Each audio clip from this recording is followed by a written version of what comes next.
Vous vous demandez sûrement pourquoi certains organismes de formation arrivent à afficher complet sur toutes leurs sessions alors que d'autres galèrent à générer un voire même deux rendez-vous grand max par mois avec des prospects potentiels. Ça ne veut pas dire que l'un est meilleur que l'autre. Non, ça veut dire que l'un a optimisé ses pages d'offres de formation et que l'autre ne l'a pas fait assez. Dans cette vidéo, je vais vous montrer comment optimiser vos pages d'offres de formation afin de mettre les éléments les plus importants en avant, optimiser le taux de conversion et aussi faire en sorte que les personnes passent plus de temps sur votre page. Si vous ne me connaissez pas encore, je suis Kezia et avec mon agence Palm Square, on accompagne les organismes de formation à acquérir et convertir plus de clients grâce à leur site web. Sur vos offres de formation, la première chose à mettre en place, c'est de mettre en avant les informations qui sont importantes et ces informations, il faut les mettre au-dessus de la ligne de flottaison de votre page. Qu'est-ce que ça veut dire? C'est que dès le moment où on arrive sur votre page, on n'a pas besoin de scroller pour pouvoir avoir les informations les plus importantes. Je vais vous montrer des exemples. Alors, je vais vous montrer des exemples sur des sites que je suis en train de faire avec mon équipe. Ici, on arrive sur une formation. Qu'est-ce qu'on voit? On voit le titre, une courte description. Ne vous inquiétez pas, la page est encore en cours de création. Mais je vois directement ici, je peux venir télécharger le programme de formation.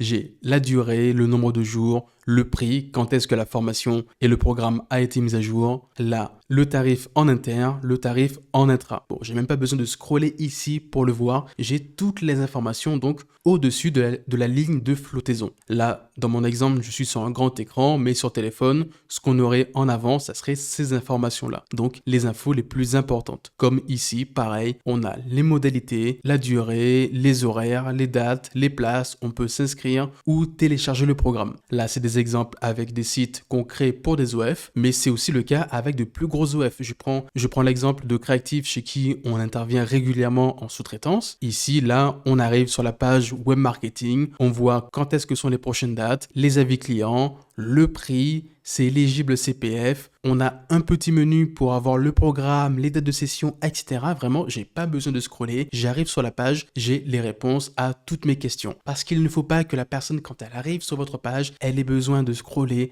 aller à droite, à gauche, trouver les infos importantes. Plus votre info sera visible rapidement sur votre page, plus vous avez de chances qu'elle soit donc visible et que les gens cliquent dessus. Parce qu'il faut se dire que les visiteurs sont souvent feignants et moi le premier. Ensuite, il faut que vos appels à l'action soient clairs. Les appels à l'action, ce sont tous les boutons que vous allez mettre en place sur vos différentes pages. N'ayez pas juste un bouton où c'est écrit s'inscrire, télécharger, envoyer, soumettre, au lieu de s'inscrire à la newsletter, s'inscrire à la formation, télécharger le programme. Non, il faut deux choses. Il faut donner envie de cliquer et il faut aussi que ces boutons soient beaucoup plus visibles et aussi beaucoup plus pertinents. Parce que si je vois juste un bouton s'inscrire, je ne sais pas si c'est s'inscrire à un webinaire, s'inscrire à la formation, s'inscrire pour une démo, etc. Non. Quand je reprends le même exemple, créatif. Ici, j'arrive, je vois voir le programme, discuter avec un conseiller. Je sais que quand je vais cliquer, je sais où est-ce que ça va m'amener, quelle action je vais faire. Ici, voir les sessions de formation, télécharger le programme. Imaginez tout bêtement, vous avez deux boutons. Ici, juste télécharger et là, voir. Voir quoi?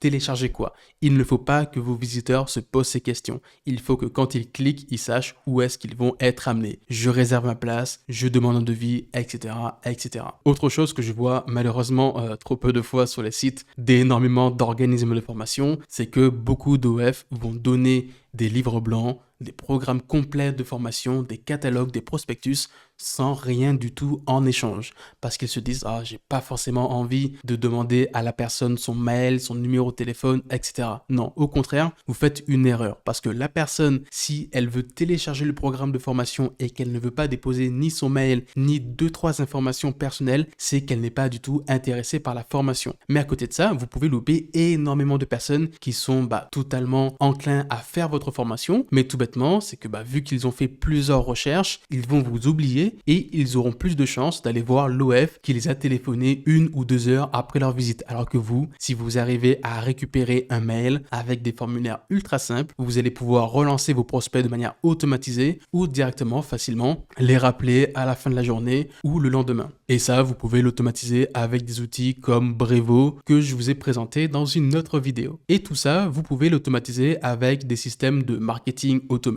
comme Brevo que je vous ai présenté dans l'une de mes dernières vidéos. Quatrième point que j'ai vraiment rarement vu sur les sites d'OF, vraiment sur 100 OF, j'ai dû en voir une grand maximum qui les utilise, c'est la vidéo. Aujourd'hui, les personnes ont plus d'attrait à aller écouter et regarder une courte vidéo qu'à lire des pavés et des pavés de texte. La vidéo devient de plus en plus obligatoire et plus tôt vous allez prendre le pas sur vos concurrents, mieux ça sera. Je prends l'exemple d'un organisme de formation sur lequel je suis tombé récemment, c'est onelearn.fr. Et là, pour chacune de leurs formations, ils ont eu des pages super bien allégées avec du texte, des images, mais on n'a pas des pavés de texte qu'on n'a pas forcément envie de lire. Déjà là, c'est facilement lisible et en plus de ça, on a sur chacune des formations une courte vidéo qui va venir présenter la formation. Cette vidéo, pas forcément besoin de créer un truc hyper long, d'avoir un setup, d'avoir des grosses caméras et une équipe de tournage et de montage. Non, c'est tout simplement une vidéo qui a été prise. Là, je pense qu'ils avaient quand même un bon appareil photo et des bonnes lumières, mais vous pouvez prendre votre téléphone, un trépied ou directement capturer votre écran si vous voulez montrer des choses à l'écran et en moins de 2 minutes expliquer votre formation, la vendre et donc convertir plus de personnes parce que vous pourrez avoir plus de gens qui regardent toute la vidéo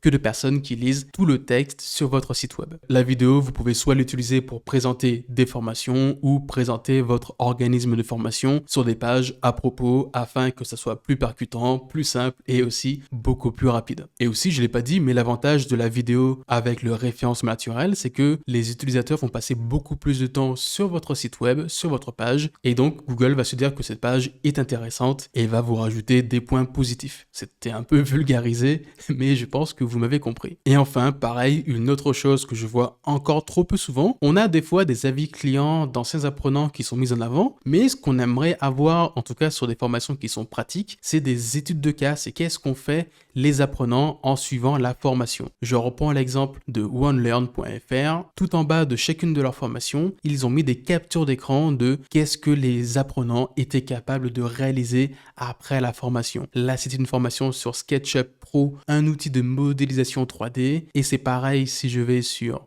un outil pour les architectes. Qu'est-ce que les apprenants ont pu faire à la suite de cette formation? Ça, c'est vraiment ultra convaincant parce que moi, je suis débutant. J'ai envie d'apprendre à maîtriser un outil, à faire telle ou telle chose. Si je vois qu'est-ce que d'autres personnes ont pu faire à la suite de cette formation, bah, ça va me donner encore plus envie de la faire. Même sur des formations de langue, des formations où on n'a pas forcément de résultats physiques à montrer. Vous pouvez dire qu'à la suite de cette formation, Jean-Pierre, qui a suivi notre module d'apprentissage de l'anglais en 35 heures, travaille maintenant à tel poste dans une boîte internationale et a pu décrocher son CDI, son changement de poste ou une augmentation quelconque. Là, c'est un exemple avec des formations en langue, mais c'est applicable vraiment à tous les domaines de la formation. Ça, c'était les points un peu marketing que vous devez mettre en place sur les offres de formation sur votre site web. Bien évidemment, on n'oublie pas tout ce qui va être obligatoire par rapport à Calliope, les objectifs, les modalités pédagogiques, handicap, contact, inscription, etc. La liste est longue et comme moi, vous devez tous les connaître. Mais vraiment, avec ces éléments sur vos pages d'offres de formation, vous pouvez clairement faire la différence. N'hésitez pas à regarder qu'est-ce que font les plus grands pour vous en inspirer et faire la même chose. Je ne vous dis pas de copier, mais ce qui marche chez quelqu'un a de fortes chances de marcher aussi chez vous. Sur ce, c'est Kezia de l'agence Palm Square et on se retrouve assez vite pour d'autres vidéos. Ciao!